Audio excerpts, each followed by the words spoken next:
29 जनवरी को है जया एकादशी और जया एकादशी को सिर्फ उपवास का दिन नहीं माना जाता बल्कि इसे आत्मशुद्धि, भयनाश और जीवन में छुपी हुई और आने वाली बाधाओं से मुक्ति देने वाली तिथि कहा जाता है। शास्त्रों के अनुसार यह व्रत पिशाच योनि से भी मुक्ति दिलाता है।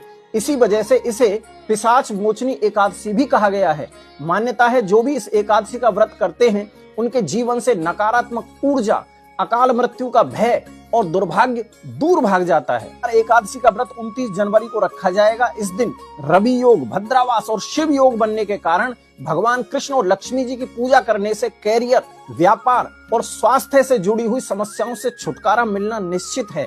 सुबह की पूजा का जो समय रहेगा वो 7:11 से सुबह 8:32 तक और दोपहर को 11:14 से 1:55 तक और पारण का समय रहेगा अगले दिन सुबह 6:41 से सुबह 8:56 तक।